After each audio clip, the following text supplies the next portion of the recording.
तो स्वागत है आप सभी लोगों का इवन बैंकिंग क्लासेस के इस ऑफिशियल यूट्यूब चैनल पे। और हर संडे की तरह एक बार फिर आप लास्ट संडे का मॉक दिए होंगे।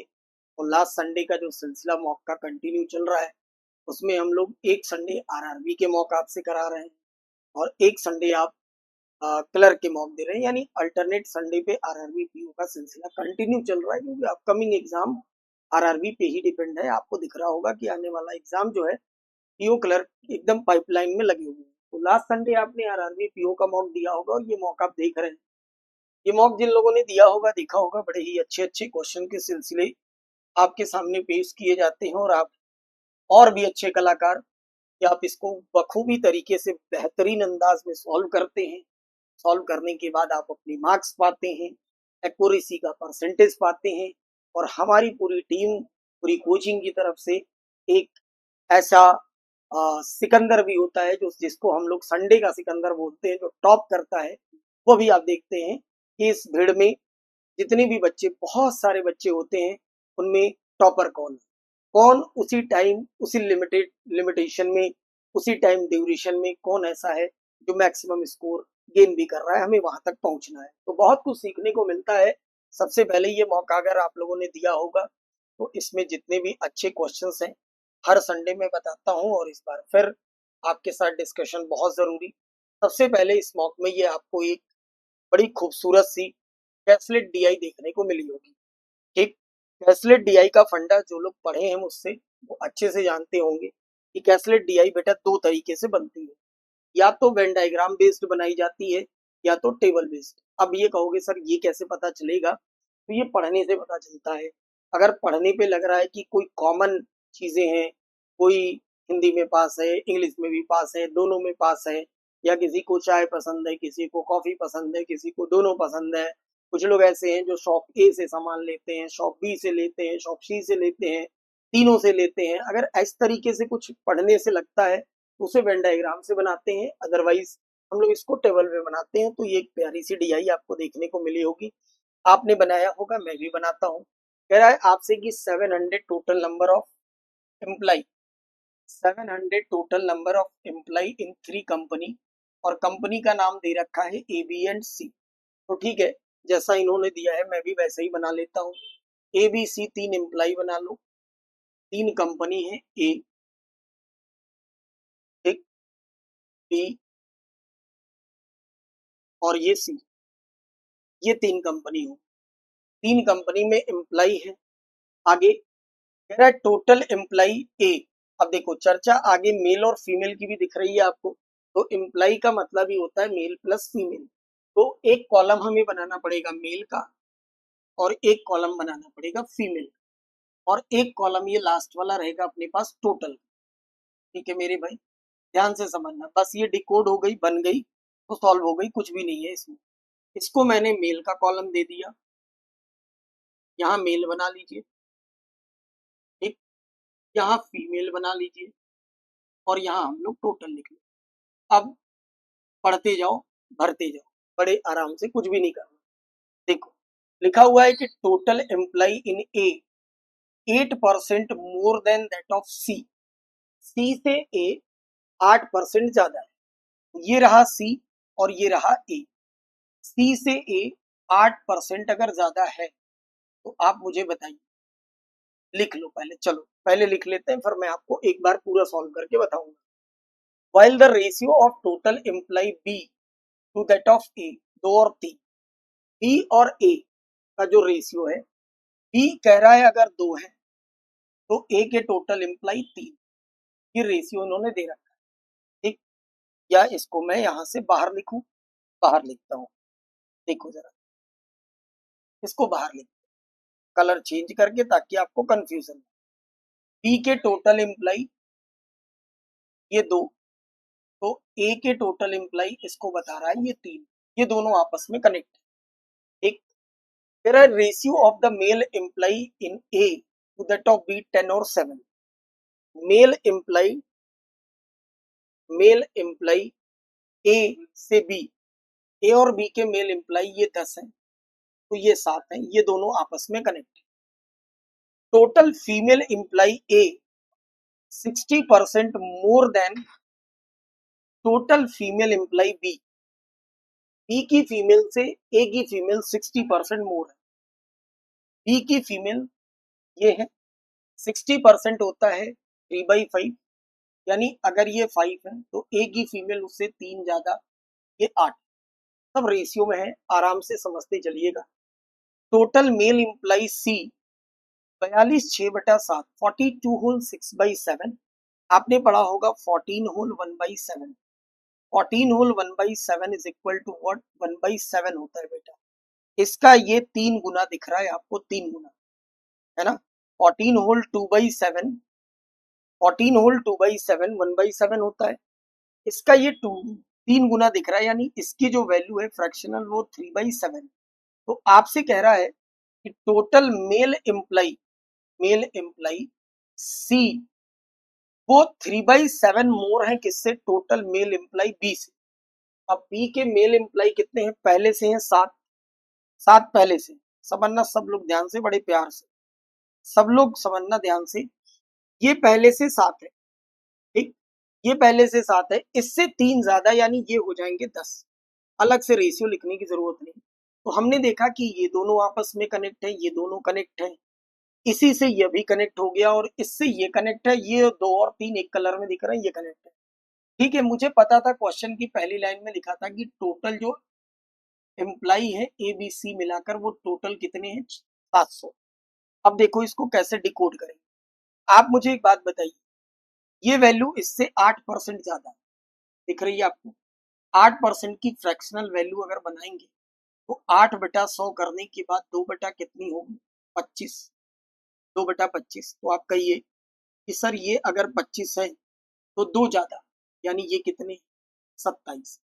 अब ऐसे समझो इसको कि 3 यूनिट की वैल्यू 27, क्योंकि ये और ये आपस में कनेक्ट था।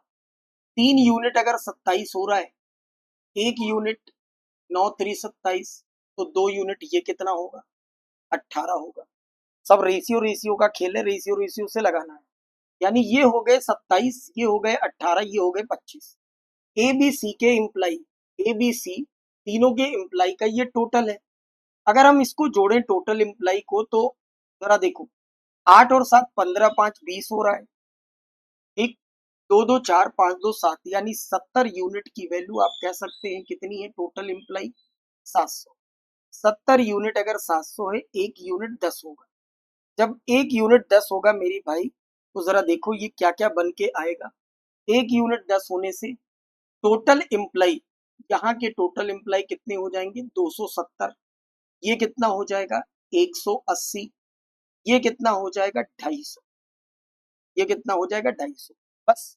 अब जब टोटल निकल गया तो इसको डिकोड करते चले। जरा देखो ध्यान से समझना सब लोग। देखो ये 10 और 18 है, ठीक। ये 10 है और ये 18 है और ये टोटल ही तो है। तो आप कह सकते हैं कि सर 18 यूनिट की वैल्यू, ऐसे समझो, 18 यूनिट की वैल्यू कितनी है? 270, है ना। तो एक यूनिट की वैल्यू कितनी होगी? 270 बटा 18 अगर करोगे, एक यूनिट की वैल्यू 9 दूना 18, 9 3 27, यानी 15। कितनी होगी? 15। एक यूनिट अगर 15 हो रही है तो 10 यूनिट कितनी हो जाएगी? 150, ठीक। और 15 का एक यूनिट 15 है तो 15 बटे कितना हो जाएगा? 120, 120। ये हो गया। दोनों जोड़ के देखो 270 के बराबर हो रहा है टोटल। अब देखो इसके साथ ये कनेक्ट था, याद है आपको? ये और ये एक साथ लिखे थे। तो अगर 10 यूनिट 150 है तो एक यूनिट 15 होने से 7 यूनिट 15 सत्ते 105 होगा, होगा। ये दोनों आपस में कनेक्ट थे। ये दोनों अगर आपस में कनेक्ट थे, 8 यूनिट 120 निकाले हो, एक यूनिट 15 होने से 5 यूनिट कितना होगा? 75 होगा, 75। 105 और 75 अगर हम लोग जोड़े तो 180 हो जा रहा है, ये भी सही है। अब देखो इससे ये कनेक्ट था, 7 यूनिट आपको दिख रहा है 105। 7 यूनिट अगर 105 है, एक यूनिट 15 सत्ते 105, तो 10 यूनिट कितना हो जाएगा? 150 ये हो जाएगा।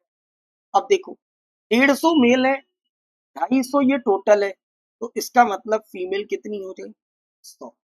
ये हो गई डिकोड पूरी डीआई। ऐसे बनानी थी इस कैसलेट को, बड़े खूबसूरत तरीके से मैंने आपको समझाया। ना समझ में आया हो एक बार और इस वीडियो को देखिएगा, बना के रखिएगा। पूरी डीआई रेशियो रेशियो फॉर्मेट पे थी, रेशियो रेशियो पर इसको डिकोड करना था, कोई बहुत बड़ी अलजबरा नहीं थी। प्यार से इसको पढ़ के लाइन को समझते, रेशियो को बैलेंस करके कनेक्ट करके निकाल लेते, बड़े प्यार से ये डीआई डिकोड हो गई। और इनके क्वेश्चंस बहुत ही आसान है, क्वेश्चंस में ऐसा कुछ भी नहीं है, क्वेश्चन आप लगाएंगे, क्वेश्चन मैं नहीं बता रहा। बहुत सीधे सीधे क्वेश्चन है कि total number of male employee A are what percent more than total female employee C. में ए के मेल आपको दिख रहे हैं 150 है, सी की फीमेल आपसे कह रहा है 100, 100 से 150 कितना जाता है, ओरली लगा सकते हैं कि सर ये 50% ज्यादा है। तो क्वेश्चंस बहुत सीधे सीधे हैं, क्वेश्चंस में कोई ऐसी अलजबरा नहीं है, क्वेश्चन आप लगाइएगा। लेकिन ध्यान रहे पहले डीआई को एक बार डिकोड करने के बाद, ठीक है। ये नंबर सीरीज है, नंबर सीरीज आपको दिख रही है। नंबर सीरीज में लगने वाले पैटर्न मैं हमेशा कहता हूं कि जो लोग जानते हैं अच्छी बात है, otherwise Avon banking classes, Avon banking classes, एक ये टेलीग्राम टेलीग्राम चैनल जो टेलीग्राम चैनल पे ये इसके पैटर्न सारे आपको हैंड राइटिंग में दे दिए जाते हैं कि किसमें कौन सा पैटर्न लग रहा है।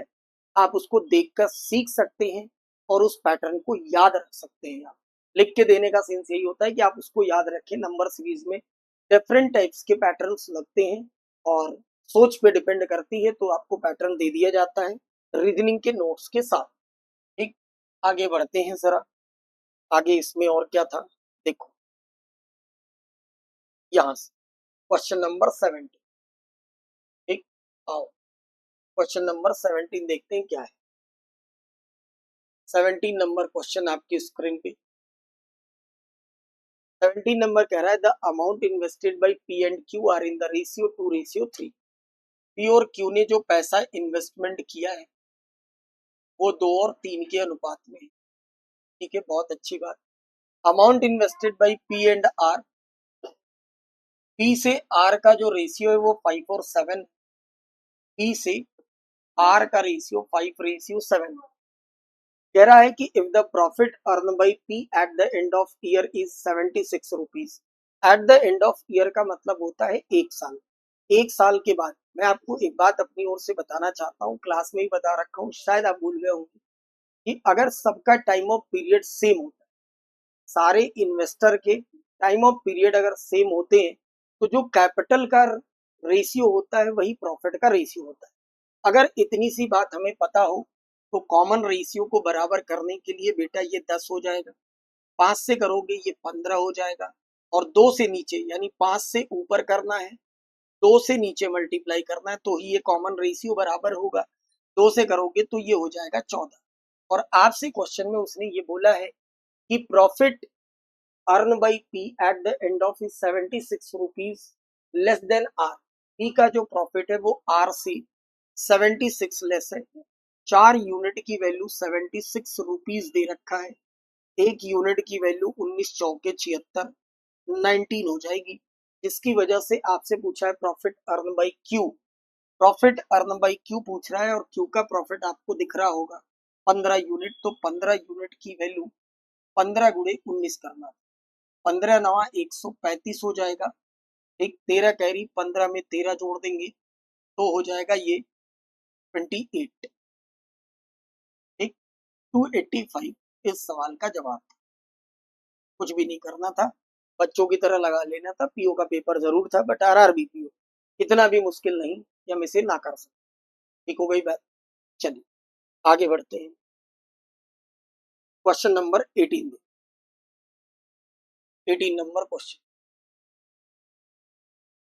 18 नंबर क्वेश्चन कह रहा है the ratio of present age of Rita और कपिल। रीता कपिल के प्रेजेंट एज का रेशियो 3 और 4। ठीक, कह रहा है age of Manish is 5/3 time of Rita. Manish की जो प्रेजेंट एज है वो रीता की एज का 5/3 टाइम है। ये कहने में कोई दिक्कत नहीं कि मनीष की जो प्रेजेंट एज का रेशियो है वो 5। कह रहा after 10 year the ratio Manish, Rita, Kapil 15, 11 और 13। 10 साल बाद की कहानी कह रहा है। 10 साल बाद आफ्टर 10 ईयर जो इनका रेशियो आ रहा है वो पहले दिया है मनीष का, तो मनीष के नीचे मनीष लिखिएगा, नहीं गड़बड़ हो जाए, रेशियो आगे पीछे है। उसके बाद रीता दिया हुआ है, रीता को 11 लिखिएगा। और उसके बाद कपिल दिया हुआ है तो कपिल को 13 लिखिएगा। लेकिन ये पिक्चर पूरी है कितने साल के बाद? 10 साल के बाद। तो आपसे कह रहा है कि रीता की एज बताइए 5 साल पहले। रीता की प्रेजेंट पता चल जाए तो 5 साल पहले निकाल लेंगे। ये क्वेश्चंस आप लोगों को ऐसे पढ़ाया होगा मैंने कि देखो इसमें भी 10 साल लग रहे हैं, इसमें भी 10 साल लग रहे हैं और इसमें भी 10 साल लग रहे हैं, सब में 10 साल लग रहे हैं। तो आप ये देखो कि यहाँ से ये कितना बढ़ रहा है, 8 यूनिट बढ़ रहा है। ये कितना बढ़ रहा है, 7 4 11, ये 7 यूनिट बढ़ रहा है, बढ़ रहा है। ठीक, तो 1 मिनट समझना, देखो ठीक, ये 4 है, 4 से ये 13 हो रहा है। किसी भी इसमें से किसी भी दो को पकड़िए और इजिली निकाल लीजिए। ये 9 यूनिट बढ़ रहा है। तो दोनों रेशियो अलग अलग जब बढ़ते हैं तो उस केस में हम लोग क्या करते हैं, टॉप और बॉटम का डिफरेंस निकाल लेते हैं। ये टॉप का कितना हुआ 1, बॉटम का कितना हुआ 2। 2 से ऊपर मल्टीप्लाई करोगे तो बेटा ये 3 गुना 6, और 2 का 4 से करोगे 4 दूनी 8, 1 से करोगे ये होगा 11 और 1 से करोगे ये होगा 13। अगले स्टेप में ही रेशियो ये बराबर आ जाते हैं। यह भी 6 5 11 और यह भी 6 5 11। ये 5 यूनिट ही बराबर होगा किसके, 10 साल के, क्योंकि सबको टाइम तो बराबर लग रहा था ना। ठीक, 5, 1 यूनिट की वैल्यू कितनी हो गई 2। 1 यूनिट की वैल्यू 2 होने की वजह से रीता की प्रेजेंट एज अगर आपको चाहिए, हमेशा मैंने सिखाया है कि जहां से रेशियो बराबर हो वहां से निकाला करिएगा। 6 यूनिट की वैल्यू 6 गुणे 2 अगर करेंगे आप तो जवाब होगा कितना, 12 साल। 12 साल जो आया ये रीता की प्रेजेंट एज है। और मुझसे उसने पूछा था कि रीता की एज 5 साल पहले बतानी है, प्रेजेंट अगर 12 है, इसमें से 5 घटा देंगे, सवाल का सही जवाब 7 साल हो जाएगा। कोई दिक्कत कहीं नहीं, बड़े आराम से इस सवाल को हम लोगों ने लगाया। सही हो गई बात, बड़े प्यार से, कोई दिक्कत नहीं, उसी कॉन्सेप्ट पे जिस पे आपने पढ़ा है। आगे क्वेश्चन नंबर 19। क्वेश्चन नंबर 19 के लिए मैं आपको बताऊं, क्वेश्चन अच्छा है लेकिन मैं बता नहीं रहा हूं। क्यों नहीं बता रहा हूं, थोड़ी मेहनत आपको भी करना बहुत जरूरी है। क्वेश्चन नंबर 19, सैटरडे, अभी लास्ट सैटरडे को मैंने 2019 से लेकर 2024 तक के पूरे कंप्लीट प्रॉफिट, लॉस और डिस्काउंट, ये सारे आरआरबी पीओ एक और क्लर्क की मेमोरी बेस्ड पेपर, या यूं कह लीजिए जो एग्जाम के थे मेमोरी क्वेश्चंस, ठीक, ये सारे मैंने सैटरडे को यूट्यूब पे करा रखा है आपको। ठीक है जनाब, आप उस वीडियो को प्ले करिएगा और उस वीडियो में आपको क्वेश्चन नंबर 19 बिल्कुल मिलेगा। तो एक ही क्वेश्चन को बार बार एनर्जी लगाने से कोई मतलब नहीं। मेहनत की जाती है आपको सीखने के लिए, ना कि बार बार एक ही क्वेश्चन को घूम घूम मैं आपको बोलता रहूं, कराता रहूं। वापस कराने का सेंस ये होता है कि क्या आपको मैंने पढ़ाया तो आप सीख पाए कि नहीं सीख पाए। अब आप खुद सोचो कि मैंने सैटरडे एज इट इज ये क्वेश्चन आपको कराए हैं, ठीक, संडे को आप मॉक दे रहे, संडे को मॉक दे रहे हो बेटा, और सैटरडे को मैंने कराया है, उसके बाद भी संडे को नहीं बन रहा है, तो अब इससे ज्यादा तो भैया फिर भगवान आ जाए ऊपर से तभी एग्जाम निकलेगा, फिर तो नहीं निकल सकता यार। सच थोड़ा कड़वा होता है लेकिन सच्चाई यही है कि अगर इतना करने के बाद भी नहीं बन रहे हैं क्वेश्चंस तो फिर बेटा भगवान आएंगे तभी होगा। फिर तो पढ़ाई कोई भी हो, मेरे घर का हो, मैं भी उसे यही कह दूंगा कि पढ़ाई छोड़ दो। एज इट इज क्वेश्चन है जबरदस्ती का। वही होता है ना कि हमने कल ही करंट अफेयर पढ़ी और वो अगले दिन पेपर में आ गई, तो पेपर में कल ही वाली करंट अफेयर आ गई तो उसका लॉजिक क्या है, वो ये देखना चाहता है कि आप कितने अवेयर हैं। सेम वही कुछ अपने यहाँ भी मॉक में ऐसा ही है। इस बार के 2-3 क्वेश्चन ऐसे डाले गए हैं जो हमने सैटरडे एज इट इज करा रखे हैं। एज इट इज क्वेश्चन है, एज इट इज ऑप्शन है, सही। उसके बाद भी अगर छूटे हैं तो फिर अब दिक्कत आपकी है। आपसे एक लास्ट रिक्वेस्ट यही है कि आप इस वीडियो को पूरा देखें। सारे वो अच्छे क्वेश्चंस 2019 से लेकर 2024 तक के सारे मैंने करा दिए बेटा, एक भी नहीं छोड़ा है। पूरी मेहनत करके पूरी टीम के साथ इकट्ठा करके आपको कराए गए हैं। तो सिर्फ आपके लिए, आप उसको देखें और इस क्वेश्चन का सोल्यूशन वहां से सीखें। आगे बढ़ेंगे हम। क्या है पिक्चर, इसको देखते हैं। अगला सवाल जो है बताने लायक वो मैं जरूर बताऊंगा, बट वही क्वेश्चन जो हम ऑलरेडी आपको पढ़ा चुके हैं, बता चुके हैं, क्लास में करा चुके हैं, अगर उसको मॉक में डाला जा रहा है और वापस हम आपको फिर यहाँ वीडियो में बता रहे हैं, तो फिर यार वही है कि आप मेरी एनर्जी का उपयोग नहीं बल्कि आप दुरुपयोग कर रहे हैं। कहना तो यही सच्चाई चाहिए कि आप मजे ले रहे हैं कि सर चलो परेशान हो, तो ऐसा ना करें। बहुत मेहनत है और वो आपके फायदे के लिए है। इसको देखिए क्वेश्चन नंबर 20 नंबर क्वेश्चन देखो क्या कह रहा है। 20 नंबर क्वेश्चन कह रहा है man invested a sum of rupees P. जो इन्वेस्टमेंट इसने किया है वो ₹P का इन्वेस्टमेंट किया है, 2 साल के लिए किया है। अच्छी बात है। कितने परसेंट पर किया है? 20% CI पर किया है। 20% CI पर किया है। The amount received end of 2 year, 2 साल के बाद जो इसके पैसे मिलते हैं उसका री इन्वेस्टमेंट स्कीम बी में किया जाए। यानी ये स्कीम ए है, ये स्कीम ए है, ठीक। और जो पैसा यहाँ से मिलेगा उसका बी में इन्वेस्टमेंट करता है। अच्छे मुझे बताइए, अगर 2%, 2 साल की 20% के हिसाब से सीआई कितनी होती है? सीआई होती है 44% होती है। अगर मैं आपसे कहूं कि उसने पी रुपए लगाए, तो मैं इस पी को अगर ये मान लूं कि ये 100 रुपए है, तो 100 का 44%, 44 तो इंटरेस्ट हो जाएगा। और यहाँ से रिसीव्ड कितना होगा? जो रिसीव होगा उसको अमाउंट बोलोगे, और अमाउंट मिलेगा कितना? 144 मिल जाएगा, 144, ठीक है। इस 144 का री इन्वेस्टमेंट यानी प्रिंसिपल इसमें हो जाएगा 144। यहाँ इन्वेस्टमेंट करता है। कह रहा है स्कीम भी 4 साल के लिए 25% की सिंपल इंटरेस्ट पे है। टाइम दे रखा है 4 साल, 25% के हिसाब से सिंपल इंटरेस्ट पे है। कह रहा है उसके बाद पिक्चर इसने सही सेट की। इसने बताया कि scheme B, if total interest received from scheme B से जो इंटरेस्ट मिलेगा वो 1650 रुपए ज्यादा है। किससे? इस पी से। इस पी से यहाँ का जो इंटरेस्ट है वो 1650 रुपए ज्यादा है, ठीक है। 1650 रुपए ज्यादा है। अच्छा मुझे एक बात बताइए, ये पैसा प्रिंसिपल 144 रुपए लगाया गया, 4 साल के हिसाब से 25% के हिसाब से 25 चौका 100, 100% तो इंटरेस्ट बनेगा। 144 का 100% होगा कितना? इंटरेस्ट यहाँ कितना बनेगा? 144 रुपए ही बनेगा, ठीक।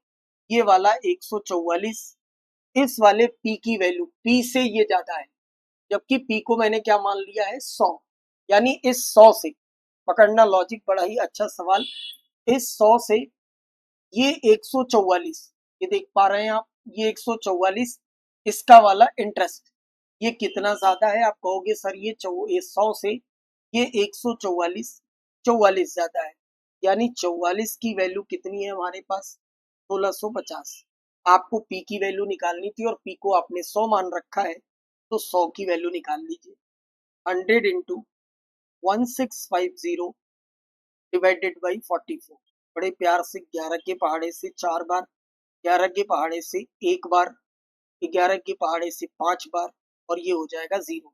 4 से काटेंगे ये 25 बार में, 25 15 होता है 375 के आगे 1 0, यानी 3750 रुपए। किसकी वैल्यू आई मेरे भाई? ये वैल्यू आई किसकी? इस 100 की। ध्यान रखिएगा, इस 100 की। और इसी 100 को मैंने क्या मान लिया था? पी, या पी को 100 माना था, तो मेरा सही जवाब होगा 3750। 3750 इस सवाल का बिल्कुल सही जवाब। अच्छा क्वेश्चन, पढ़ने लायक था, बताने लायक था, मैंने आपको बताया। चलो आगे आओ। आगे देखते हैं और क्या आपके लिए सेलेक्ट कर रखा है मैंने। क्वेश्चन नंबर, इसको देखते हैं, अच्छा क्वेश्चन है ये। क्वेश्चन नंबर 21 देखते, 21 नंबर क्वेश्चन देखते। कह रहा है कि the ratio of length of train A और ट्रेन बी की लेंथ का रेशियो दे रखा। लेंथ ऑफ ट्रेन ए और बी का रेशियो कितना, 5 और 4। Speed of train A 90 kilometre per hour. Speed of train A, speed of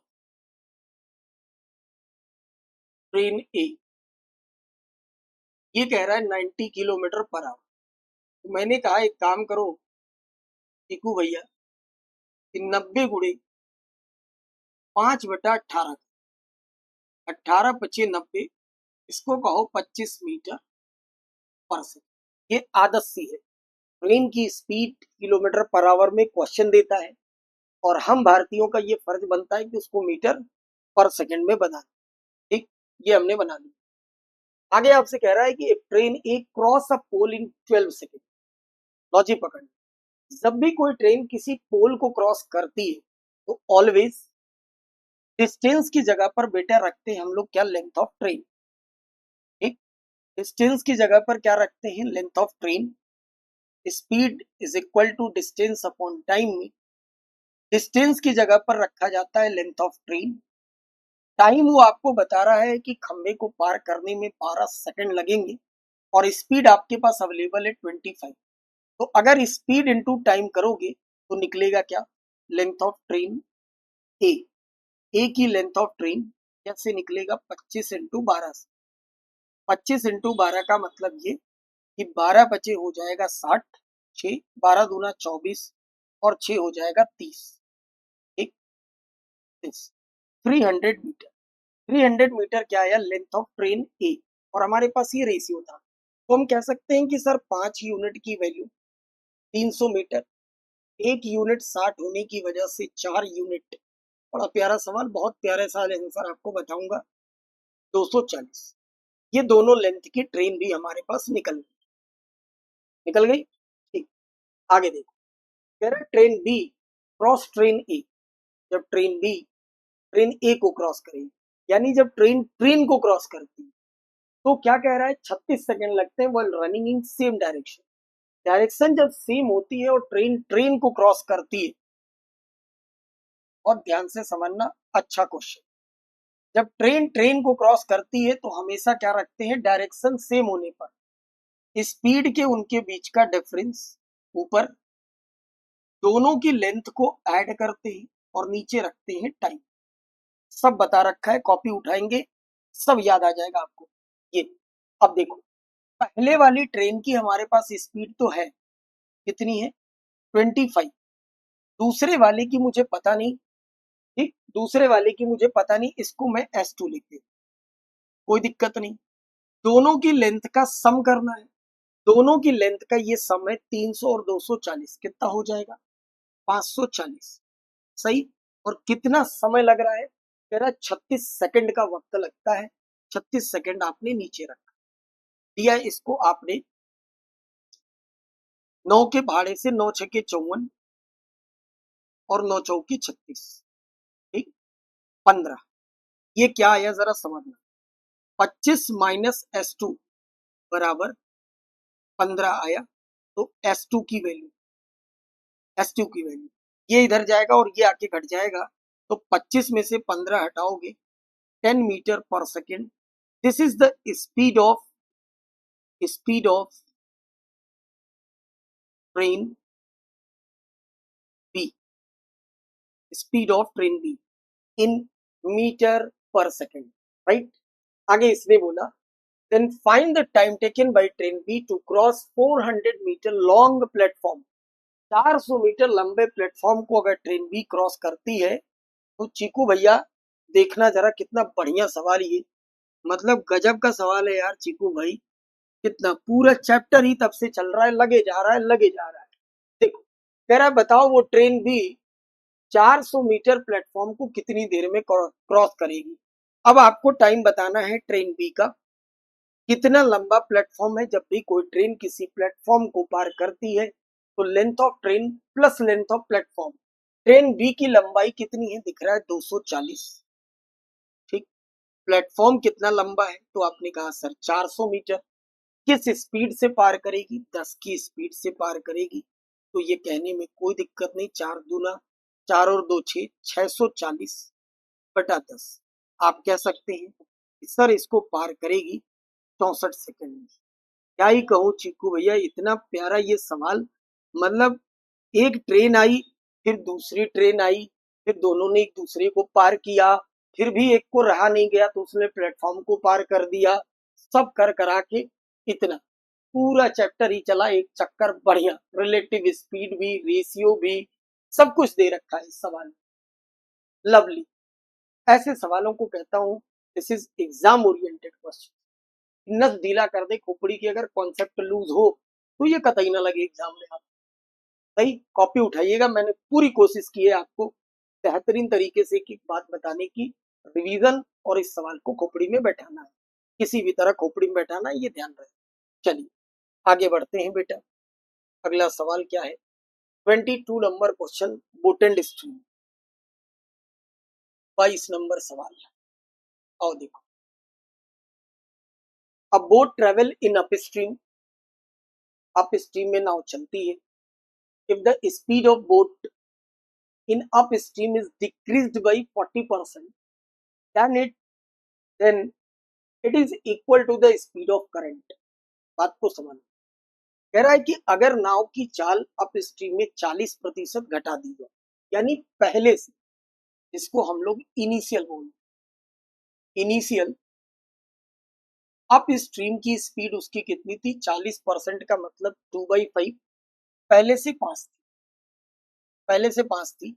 और अगर पहले से 5 थी, अगर उसकी अप स्ट्रीम स्पीड को 40% डिक्रीज कर दिया जाए, तो जब आप 40% आप इसको डिक्रीज करेंगे 2/5, यानी 2 से डिक्रीज करेंगे, तो this is equal to speed of current, यानी करंट की स्पीड 2 डिक्रीज करने पर कितने यूनिट होगी, 3।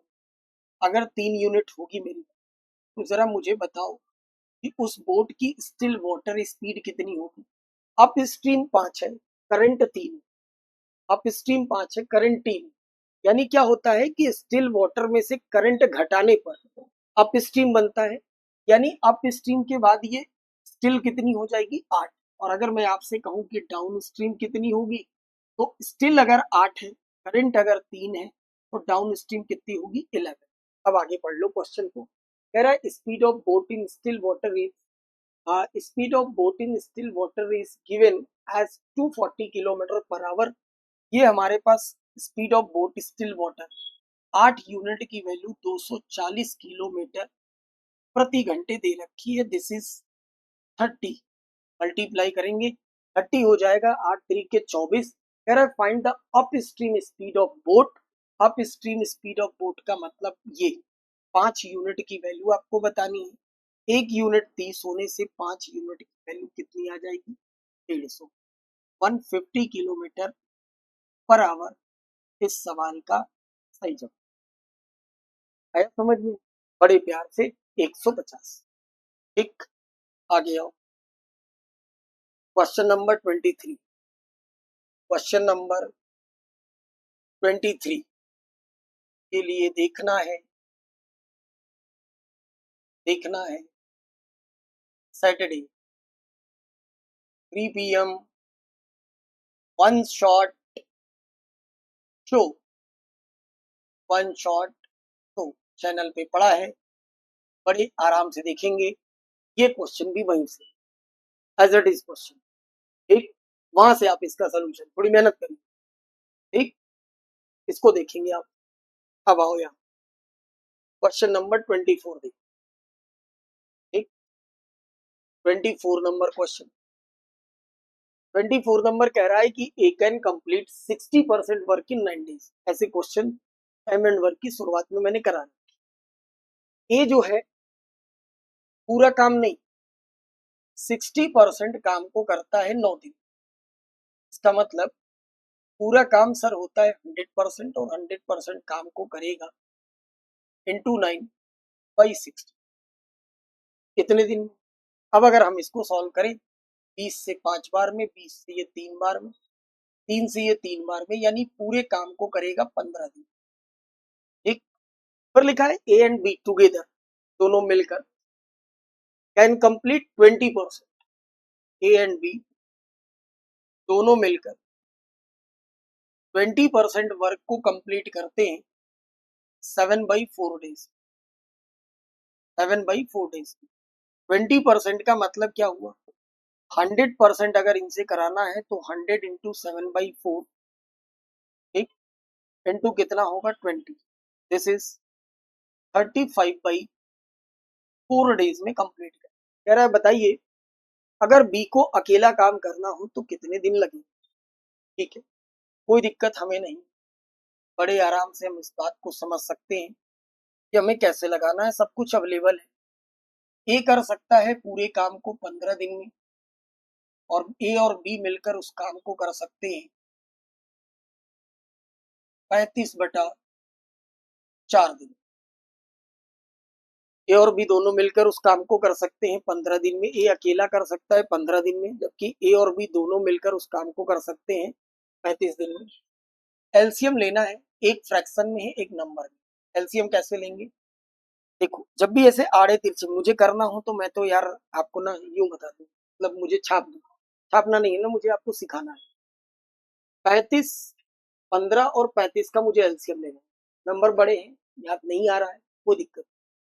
35 और 15, 15 और 35 ऐसा पहाड़ा ढूंढो 19 तक जो दोनों को काट रहा है, वो आप कहोगे सर 7। आप इसको काटेगा 7 नहीं, 1 मिनट रुक जाओ। ऐसा पहाड़ा ढूंढो जो दोनों को काट रहा है, आप कहोगे सर 5। 5 इसको काटेगा कितनी बार में, 3 बार में, और 5 इसको काटेगा कितनी बार में, 7 बार। तो एलसीएम जरा देखो कितना हुआ, 105 एलसीएम। बड़े आराम से हो गया ना, बड़े आराम से हमने एलसीएम भी निकाला। एफिशिएंसी निकालनी है, एफिशिएंसी निकालनी, 15 से भाग देनी है तो इसकी एफिशिएंसी 7 होगी, और 35/4 से अगर हम लोग इसमें भाग देंगे 35/4 से, तो 35 कटने के बाद एफिशिएंसी कितनी आ जाएगी, यहाँ से 35 से कटेंगे तो 7 बचे 35 होगा, और 4 तिहाई 12 हो जाएगी एफिशिएंसी। लॉजिक आपने पकड़ा, हाँ या ना, जल्दी बताओ। एफिशिएंसी कितनी हो जाएगी, 12। अब जरा देखो, ए की एफिशिएंसी 7 है, ए और बी की एफिशिएंसी 12 है, तो बी की एफिशिएंसी कितनी है, 12 माइनस 7, 5 होगी। कह रहा है बी से पूरा काम करा दो, और काम है कितना, 105। तो कितने दिन लगेंगे, 105/5, ठीक, 5 दूनी 10, 5 एकदम 5, 21, 21 डेज लगेंगे, और बड़े प्यार से इस सवाल का जवाब ये निकल। क्लियर, कोई कंफ्यूजन नहीं। चलो आगे बढ़ते, क्वेश्चन नंबर 25। इजी क्वेश्चन कुछ भी नहीं, बहुत इजी है, ये मैं नहीं बताऊंगा, इसको आपको ही लगाना है। एनी हाउ कुछ भी नहीं है इस क्वेश्चन में, सीधा सीधा क्वेश्चन है, इससे इजी कोई क्वेश्चन पूरे पेपर में नहीं। ठीक है, ये तो लगाना पड़ेगा। चलो आगे आओ, देखा जाए क्या है। ये डीआई, डीआई देखो, इस डीआई में सीन क्या है, मैंने बार बार आपको समझाया। ये डीआई का ऐसा सीन रहता है बेटा कि जब भी डीआई आप करना चाहते हैं ना, तो डीआई को पहले अच्छे से पढ़ा कर, इंस्ट्रक्शन समझ में आएगा, डीआई समझ में आएगी, कुछ भी नहीं है। देखो जरा इस डीआई में एकदम सीधी सीधी डीआई थी, कैलकुलेटिव थी। तो चूंकि वही है कि पेपर यार हर प्रकार का होता है, इजी भी होता है, मॉडरेट भी होता है, डिफिकल्ट भी होता है, तो पेपर तो हर प्रकार के होते हैं। तो मेरे भाई है कुछ कैलकुलेशन के पार्ट, और किए जा सकती है कैलकुलेशन, बहुत ज्यादा लगे तो 5 नंबर क्वेश्चन अगर दिख रहे हैं डीआई में, तो आप 2 क्वेश्चन 3 क्वेश्चन जो रेशियो पर बेस्ड हो, एवरेज पे बेस्ड हो, परसेंटेज पे बेस्ड हो, उनको लगा लीजिए। जहां डेटा वगैरह फाइंड करने का लगे उनको रोक लिया करिए, वो थोड़े गड़बड़ हो जाते हैं या टाइम ले लेते हैं कई बार।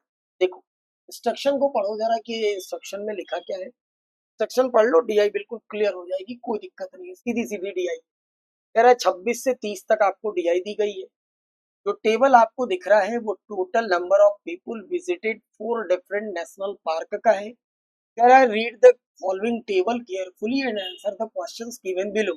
जबकि आप ये काम नहीं करते, उसमें लिखा हुआ है कि read the following table carefully and answer the given below questions, तो आप ये काम कर ही नहीं सकते। रीड द, हवा में फुली रहते हैं आप, पूरी तरीके से हवा में पढ़ते हैं, उसको पढ़ लें तो वैसे ही लग जाए वो।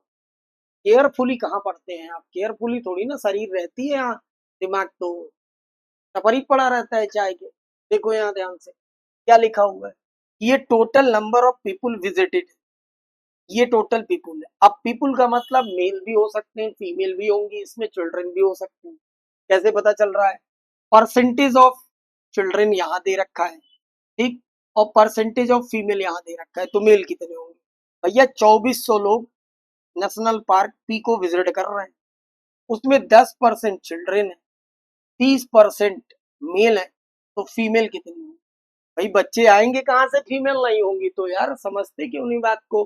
फिर कोई कह रहा है सर, देखो चीकू हंस रहा है, चीकू कह रहा है सर फीमेल का डेटा ही नहीं है। वो उल्लू चीकू, एक बात बताओ, इसमें चिल्ड्रन है और मेल है, ठीक, तो अगर चिल्ड्रन मेल है तो बिना फीमेल के चिल्ड्रन कहाँ से आएंगे यार, गजब हो गए।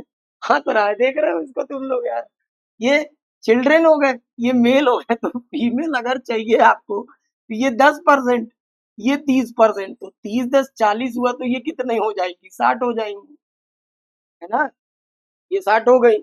एक मानते हैं विज्ञान बहुत आगे हो गया, लेकिन अभी इतना आगे नहीं है, थोड़ा सा गौर फरमाएंगे तो सब समझ में आएगा। देखो यहाँ 2000 तो ये है, 2000 में 5% चिल्ड्रेन है, अगर 5% चिल्ड्रेन है तो मेल कह रहा है 40 है, तो 40 और 5 मिलकर ये तो 45 हो गए, इसका मतलब फीमेल हो जाएंगी कितनी, 55%। यही करना था डीआई में, ठीक, समझ में आई बात। जो परसेंटेज बचेगा वो फीमेल को दे देना है, और सीधा सीधा डेटा उठाते जाइए, लगाते जाइए। आओ देखें जरा, क्वेश्चन में कुछ दम हो तो बता दो, नहीं होगा तो कोई बात ही नहीं है। देखो एक बता ही दूं क्या, चलो एक क्वेश्चन आपको बता देता हूँ। लिखा है find the ratio of the total number of female, एक बता दे रहा हूँ, बाकी कैलकुलेट कर लीजिएगा, मैंने आपको समझा दिया है अच्छे से। कह रहा है क्वेश्चन नंबर 26, देखो 26 number question, find the ratio of the total number of female visit P and Q together. Female P plus Q together, ये दोनों की फीमेल चाहिए। फिर कह रहा है आपसे कि total number of children, children, ठीक, किसके, आर एंड एस टुगेदर, और इनके बीच का रेशियो बनाना, ठीक है। और देखो ग्राफ में जरा देखो, आपको चाहिए पी की फीमेल और क्यू की फीमेल। पी 2400 है, 2400 की फीमेल चाहिए 60%। अब 2400 का 60% आपको निकालना है, 2 जीरो ये कट जाएंगे, केवल 1 जीरो बचेगा, तो 6 चौके 24 होगा, ठीक, 6 दूना 12, 12 और 2 हो जाएगा 14, ठीक, 1440 ये हो जाएगा। क्यू की फीमेल चाहिए 2000, और 2000 का 55, 2000 का 55%, 2 जीरो कट जाएगा, 55 दूना कितना हो जाएगा भैया, 110, 11, 2000 है, 20 बचेगा, 2 जीरो कटने के बाद 55 निकालो, तो गुणा कर लेंगे, 5 दूना 10, 5 दूना 10 और 1 11, 55 दूनी 110, यानी 1100 ये हो जाए, ठीक है, ये हो गया हमारे पास।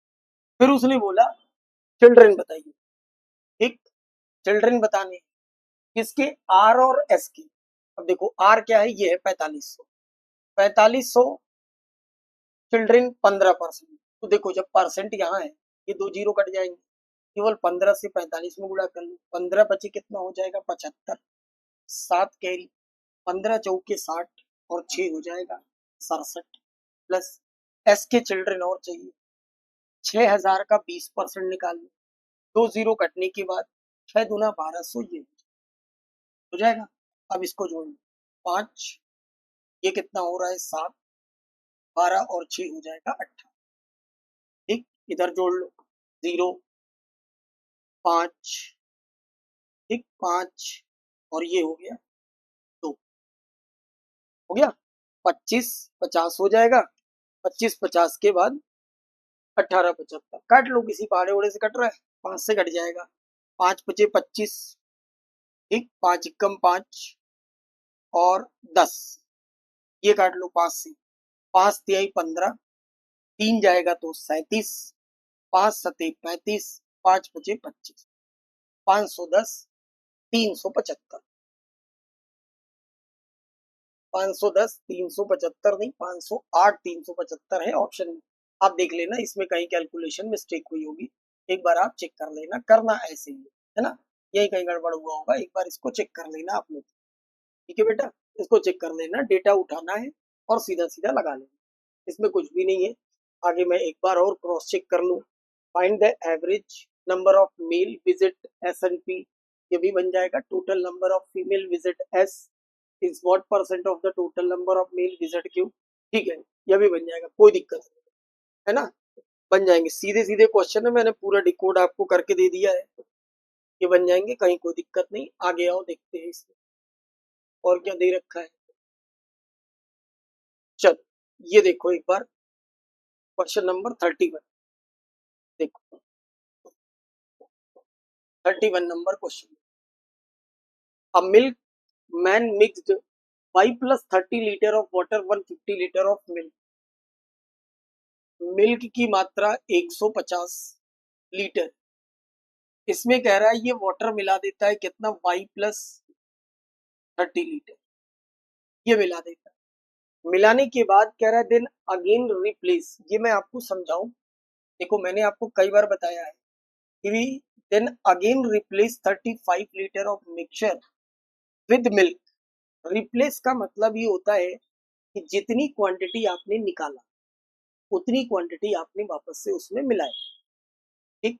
तो इसका मतलब ये कह रहा है कि इस पूरे में से हम लोग 35 लीटर मिक्सचर को निकालते।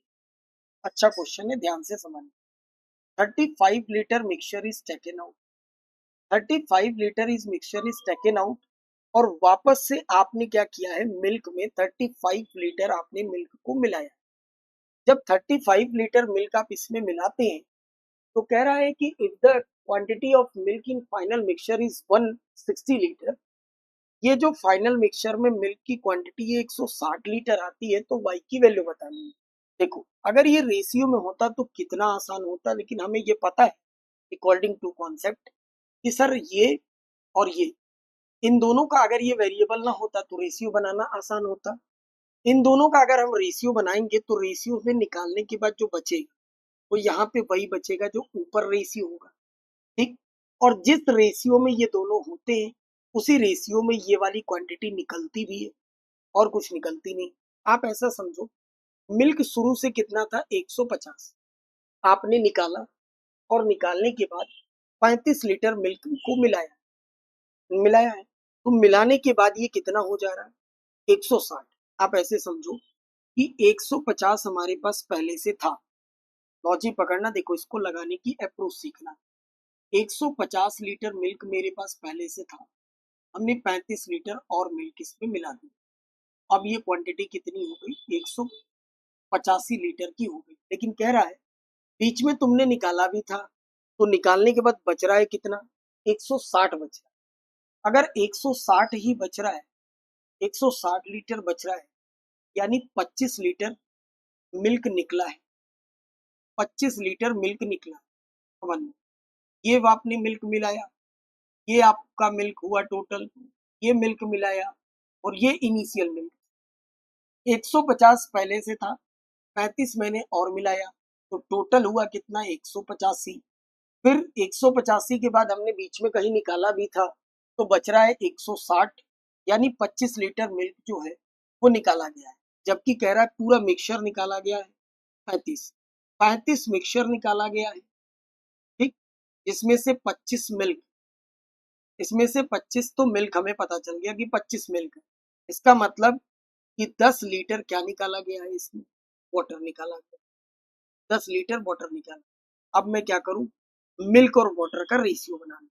मिल्क कितना है, 25, और वाटर कितना है, 10। रेशियो कितना होगा, 5 और 2, 5 और 2 रेशियो हो जाएगा। इसका मतलब कि जो मिक्सचर वो 35 निकला है, और जी पकड़ना, जो मिक्सचर वो 35 निकला है उसमें मिल्क और वाटर का रेशियो कितना है, 5:2।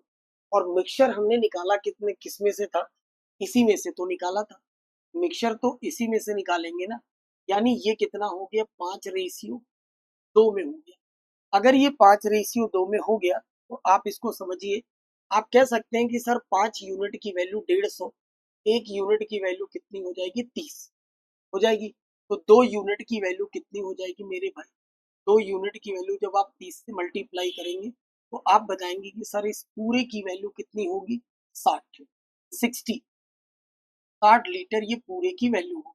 और आपको चाहिए वैल्यू इसकी y की, और अगर y की वैल्यू हमें चाहिए तो हम कह सकते हैं कि sir y plus 30 is equal to 60 litre, तो y is equal to 30 litre. बड़ा ही प्यारा सवाल, और उतना ही प्यारा आपको जवाब दिया गया। इस सवाल को 2-3 बार जरूर लगा के रखेंगे, अच्छा क्वेश्चन है, प्यारा क्वेश्चन, अच्छा समझ रहे हैं आप बात को, बेहतरीन क्वेश्चन, इसको 2-3 बार लगाइएगा। बहुत शानदार क्वेश्चन है, और उतनी शानदार आपको अप्रोच दी गई लगाने की, तो y की वैल्यू बड़े आराम से हम लोग निकाल के बता दिए कि सर ये y की वैल्यू 30 होगी। ठीक, अब आओ आगे, आगे क्या है क्वेश्चन देखो। क्वेश्चन नंबर 33 भी मैं आपको बता दूं कि मैंने करा रखा है सैटरडे को, वहां से जाइए, उठाइए सोल्यूशन, लिखिए कॉपी पे, लिखिए, रट जाइए इसको किसी भी तरह, यह भी क्वेश्चन करा रखा है। आगे क्या है भैया, आगे आया क्वेश्चन नंबर 34,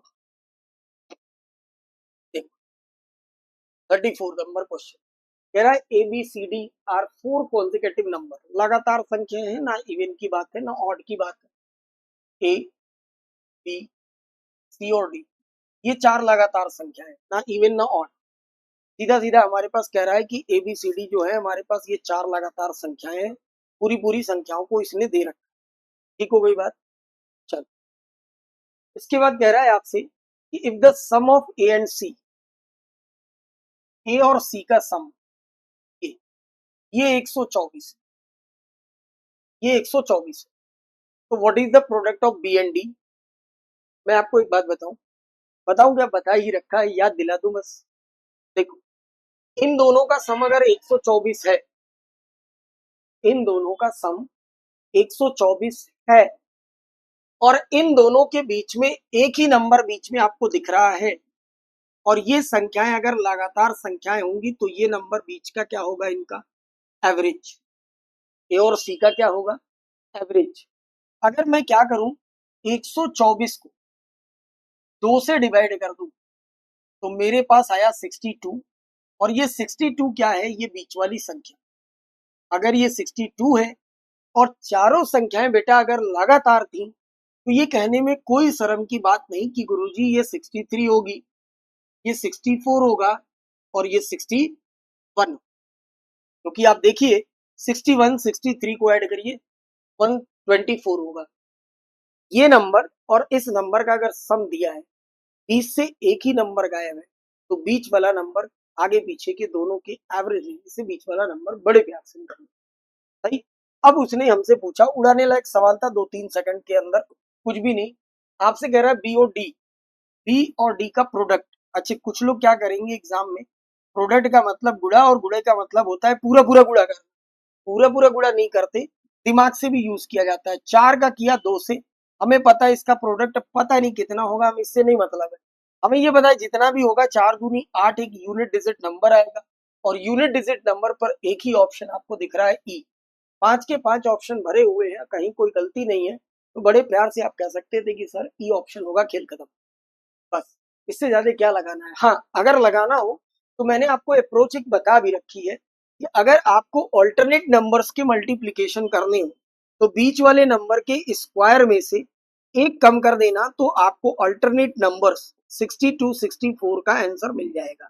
तो दोनों का गुणा करने से अच्छा था कि 63 का स्क्वायर निकालकर एक कम कर देते तो भी आ जाता, बट उससे भी अच्छी अप्रोच यही थी कि सर अगर 62 और 64 का आपस में मल्टीप्लाई करेंगे तो यूनिट डिजिट 4 और 2 के मल्टीप्लाई से यूनिट डिजिट जो आएगी वो 8 आएगी। और ऑप्शन हमने देखा एक नजर उठाकर, तो लहराता हुआ एक ऑप्शन दिखा हमें, ऑप्शन ई, जिसकी यूनिट डिजिट 8 थी, तो हमने वहां लगाया और बड़े प्यार से आगे निकल। ठीक हो गई बात। चलिए आगे बढ़ते हैं, क्वेश्चन नंबर 35। 35 नंबर क्वेश्चन क्या है कि the height of triangle is equal to the parameter of square. त्रिभुज की ऊंचाई जो है वो वर्ग के परिमाप के बराबर है, और वर्ग का जो डायगोनल उसने दिया वो 9√2 दिया। तो मैं आपको बताऊं कि अगर डायगोनल आपके पास अवेलेबल है तो साइड ऑफ स्क्वायर निकालने का जो तरीका होता है, साइड ऑफ स्क्वायर d/√2, इससे निकल। डायगोनल है आपके पास 9√2, नीचे √2, 2 से 2 कटने के बाद 9 मीटर क्या आई, square of side. Square of side आने का मतलब कि parameter of square, parameter of square, this is equal to 4 into side, right, 36 metre. This 36 metre is equal to the height of triangle. ये जो पैरामीटर है वही त्रिभुज की ऊंचाई। आगे कह रहा है कि the base of the same triangle, उस ट्राइंगल का जो बेस है is equal to the side of another square whose area is 784 meter square. जिस ट्राइंगल की हाइट की बात चल रही है, जिस ट्राइंगल की हाइट की बात चल रही है उसका बेस दूसरे स्क्वायर की, तो हमने लिखा एरिया ऑफ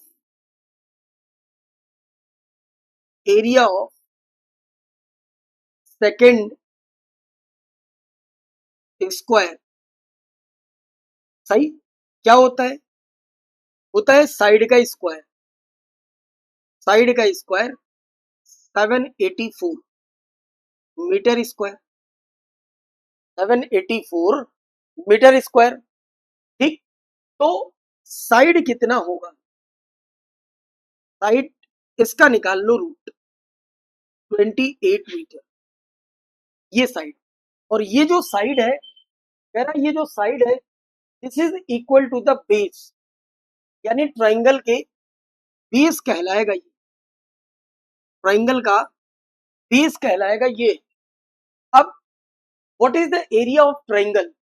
अरे गजब, छोड़ दो मेरी जान, कितना लोगे, देखो जरा इसको कितना पूछ रहा है ये। कह रहा what is the area of triangle. Area of triangle अब हमें निकालना है। भैया एरिया ऑफ ट्राइंगल क्या होता है, एरिया ऑफ ट्राइंगल एक 1/2 बेस इंटू हाइट होता है जनाब। 1/2 बेस तो ये था 28, हाइट 36, काट लो, एक 14 दूनी 28, इसको काटने के बाद आपके पास ये पूरा जवाब, हाँ इतना ही पूछा है, दिस इज 504 मीटर। इसको खत्म। बढ़िया क्वेश्चन, अच्छा क्वेश्चन था ये भी, कहीं से कोई गड़बड़ी नहीं, सब बढ़िया, ये अच्छा क्वेश्चन था। देखो मैं आपको एक पर्सनली एक सजेशन दूं कि हर बार मॉक में चाहे क्लर्क का हो या पीओ का, एक मेंसुरेशन का क्वेश्चन रहता है, तो आप एक कॉपी बनाइए और उस कॉपी में जब मैं आपको बताता हूँ, पहले तो खुद से संडे को आप लगाते हैं, लग गई तो कोई बात ही नहीं है, कोई दिक्कत नहीं, नहीं लगा तो जब मैं आपको हर बार एक सोल्यूशन करके देता हूँ ना, इसको निकाल के कॉपी पे लिख लिया करो। एग्जाम जाने से पहले आपके पास एक कॉपी ऐसी होगी जिसमें आपके पास 50-100 सवाल मेंसुरेशन के सॉलिड होंगे ना, आपको कोई ऐसी वीडियो 4 घंटा 5 घंटे की देखने की जरूरत पड़ेगी ना कुछ। वो कॉपी के 50 क्वेश्चन सेलेक्टेड ऐसे रिवाइज कर लोगे ना, इन्हीं में से कट कर करके इधर उधर करके क्वेश्चंस लेने बनते रहते हैं और कुछ भी नहीं। इसको आप लिखिए करिए, तरीके से सीखेंगे बेटा, बहुत कुछ सीखने को मिलेगा। एक और डीआई है, पर 3 DI आपको दी गई थी और फिर वही बात कि DI है तो एक ही लॉजिक क्या इंस्ट्रक्शन को तो पढ़ना पड़ेगा। इंस्ट्रक्शन को अगर हम लोग पढ़ें तो आपसे कह रहा है क्वेश्चन में, देखो इंस्ट्रक्शन में लिखा हुआ है कि जो लाइन ग्राफ आपको दिखाया जा रहा है ये show the total number of laptop and desktop sold by 5 different shop ABCDE। 5 दुकानें हैं ABCDE, इनके बेचे गए कुल लैपटॉप और डेस्कटॉप का नंबर शो कर रहा है। तो अगर नंबर शो कर रहा है तो बहुत टफ नहीं है, इजी है। Study the line graph given below and answer the following question. अभी मैंने आपको थोड़ी देर पहले भी कहा था, ऐसा हर बार मैं भी कहता हूँ, DI वाला भी कहता है कि ध्यान से पढ़ो और जवाब दो, और लेकिन हम तो ऐसा करते नहीं। आओ मैं आपको समझाऊं इस DI में क्या है। ये 0 है, 40 है, 80 है, 120, 160। इनके बीच में अगर हम लोग देखें तो 1 2 3 4 का गैप है। इसका मतलब 40 होने के लिए ईच लाइन जो है, ईच लाइन कितने की ली जाएगी? 10-10 की। 4 लाइन है ना, 10-10 की लेंगे तभी तो 10 20 30 40 50 60 70 80 90 100 110 120, यानी हर लाइन हमें कितने की लेनी है? 10-10 की लेनी है। अब अगर 10-10 की लेनी है तो एक ही ब्लू कलर से आपको दिख रहा होगा लैपटॉप और ये ऑरेंज कलर से दिख रहे हैं डेस्कटॉप। तो अगर हम लोग एक ही बात करें कि लैपटॉप कितने हैं तो ये पूरे पूरे 80 दिख रहे हैं हमें तो 80 दिख रहे हैं, आपका पता नहीं। ये हमें 120 दिख रहे हैं। ठीक हो गई बात। बी की अगर बात करें तो ये पूरे पूरे 120 दिख रहे हैं और ये 3 लाइन ऊपर है, 10-10 की एक लाइन है तो 120 के बाद ये होता है 30, ये 40, ये 50 के हैं, ये 150 है, ये 160 है, ये 120 से 2 ऊपर है तो आप इसको कह दो कि सर 20 के बाद 30, 30 के बाद ये 40 है, 140 हो जाएगा, है ना। 120 ये वाली लाइन, 110, 20 के बाद 130, 140, यहाँ आ जाओ ये सीधा सीधा 40 है। 40 से एक लाइन ऊपर है तो 50 होगा, 10-10 की एक लाइन है। यहाँ देखो 80 से एक नीचे है तो 70 हो जाएगा, 10-10 की एक लाइन है। और 80 से 2 ऊपर है तो 90, और ये कितना हो जाएगा? 100। तो डेस्कटॉप की भी लाइन बिल्कुल क्लियर है, लैपटॉप्स की भी लाइन क्लियर है। सीधा सीधा ये भी DI थी, इसका मतलब इस DI में भी कुछ भी नहीं होगा। एक बार मैं देख लूं, अगर कुछ लग रहा हो एक क्वेश्चन एक बार उठा ही ले क्या? चल एक क्वेश्चन एक मैं आपको लगा दूं, नहीं कहेंगे सर ने एक भी DI नहीं लगाई, ऐसा ना बोलना। पहली कैसलेट मैंने ही लगाई थी तो कैसलेट ही बताने लायक है ना। उसके बाद की ये दोनों DI ऐसी नहीं है कि आप एक तैयारी कर रहे हैं और आपसे ये ना बने। हाँ, ये उनसे नहीं बनेगी जिन्होंने अभी कोर्स वगैरह कंप्लीट नहीं किया है या अभी बिगिनर्स हैं, उनके लिए नहीं है ये। रिपीटर्स जितने भी स्टूडेंट्स हैं हमारे, उनके लिए ये तीनों DI हलवा है। अगर आप इसको भी नहीं बनाए हैं तो मैं कुछ भी नहीं कह सकता, मैं तो बस यही कह सकता हूँ मेहनत करिए, मेहनत करिए तभी कुछ होगा, नहीं तो सब कुछ गड़बड़ ही हो रहा है। कह रहा है total number of laptop and desktop sold by A total laptop और total desktop sold by A, what percent more or less? किससे बताना है? Total desktop sold by B plus E के डेस्कटॉप से,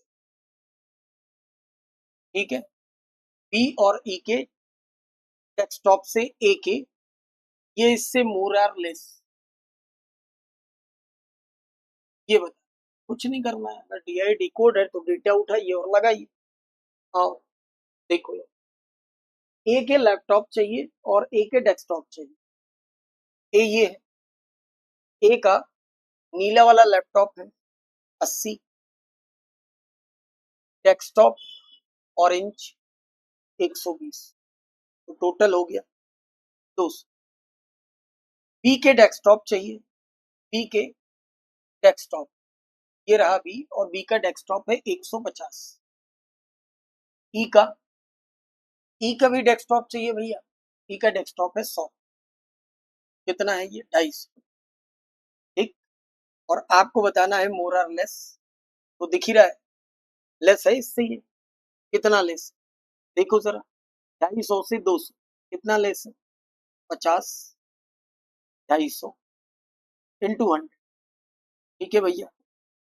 5, 1/5 की वैल्यू 20% मोर नहीं, लेस देन, ठीक है, 20% लेस देन, बिकॉज इससे इसको पूछा था, ए को पूछा था बी एंड ई से टुगेदर, ठीक है। तो आगे क्या है, DIE लगा डालिएगा इसको, सीधा सीधा डेटा उठाना है, डिकोड करना है और लगा लेना। ये थे आपके 40 इंपॉर्टेंट क्वेश्चंस के सॉल्यूशन, ठीक, 40 इंपॉर्टेंट क्वेश्चंस के सॉल्यूशन ये हमने आपको बताया जो बताए जाने चाहिए। बीच के 3 सवाल एज इट इज लास्ट की क्लास से थे, और अभी मैंने आपको जानकारी के लिए बता दें कि एक सीरीज लॉन्च की है, जो सीरीज हर वेडनेसडे 3 बजे 3 PM पर, और एवरी सैटरडे 3 PM, ये हमने एक सीरीज लॉन्च की है, वन शॉट रिवीजन, ठीक है, वन शॉट रिवीजन चल रहा है।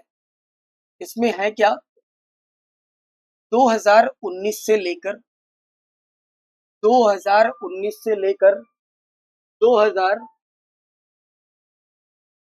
देखो 2019 से लेकर 2024 तक आरआरबी के सारे पीओ क्लर्क के जितने भी क्वेश्चंस आए हैं एज इट इज पेपर में, मैं अपनी क्वेश्चन नहीं, जो एज इट इज पेपर में आए हैं क्वेश्चंस, उन क्वेश्चंस को पहले क्लर्क और फिर पीओ वन शॉट में कंप्लीट किया जा रहा है, जिससे कि ये हमें पता चले कि 2019 से लेकर 2024 तक कैसे क्वेश्चंस आए, ठीक, क्या वैसे क्वेश्चंस हमने क्लास में किए हैं कि नहीं किए, उसको इकट्ठा करके कराने का मेन मकसद ये है बेटा कि देखो 2019 से 2024 तक के आपने क्वेश्चंस एक जगह इकट्ठा करके कर दिए। जैसे मैंने आपको एक चीज पढ़ा दिया है, प्रॉफिट लॉस और डिस्काउंट, अगला शो जो होने वाला है वो 21 मई, ठीक, 21 मई दिन बुधवार, समय 3 बजे, समय 3 बजे। इस दिन जो टॉपिक है ये स्पीड, डिस्टेंस, टाइम, ट्रेन और बोट एंड स्ट्रीम का समागम होगा। सारे क्वेश्चन एक जगह इकट्ठा किए गए हैं, इसको मिलके लगाएंगे हम लोग। इनको लगाने के बाद कंटिन्यू मॉक आप दे ही रहे हैं, अपने यहाँ भी मॉक दे रहे हैं, आप ऑनलाइन भी टेस्ट मॉक की प्रैक्टिस कर रहे हैं, तो हर तरीके से हर वैरायटी के सवाल देखने के बाद एग्जाम टाइम में ये अगर वाकई आप सीरियस होंगे एग्जाम के प्रति, तो ये डिसाइड हो जाएगा कि भले ही हमने स्पीड डिस्टेंस के सारे सवाल लगा लिए, बट ऐसा सवाल तो हमने 5 साल में कभी नहीं देखा, तो अगर एग्जाम में दिख रहा होगा तो आपको छोड़ना बड़ा आसान होगा, ये डिसीजन लेना बहुत आसान होगा कि क्या हम इस क्वेश्चन को करें या ना करें, क्योंकि भैया हमने आपको इकट्ठे क्वेश्चन भी करा दिए, आपने सारे मॉक भी दे लिए, क्वेश्चंस भी लगा लिए, एनालिसिस भी कर लिया, सब कुछ आपने कर लिया। सब कुछ करने के बाद भी अगर हमसे एग्जाम में क्वेश्चन नहीं बन रहा है, मतलब फिर वो क्वेश्चन कुछ और ही है, उस पर रिसर्च मार के टाइम खराब करने से अच्छा है कि हम उसको सेव एंड नेक्स्ट करें और आगे बढ़े। तो ध्यान रहे कि 21 को 3 बजे, ठीक, और अगेन सैटरडे को वापस 3 बजे, ये सिलसिला चलता रहेगा। छोटे छोटे प्रयासों से ही सफलता मिलती रहती है। तो आपके साथ ये डिस्कशन था, मिलेंगे वापस अगले वीडियो में अगले संडे मॉक सॉल्यूशन के साथ। तब तक के लिए आप अपना ख्याल रखें, मस्त रहें, खुश रहें। बहुत बहुत धन्यवाद। Thank you so much. Thank you.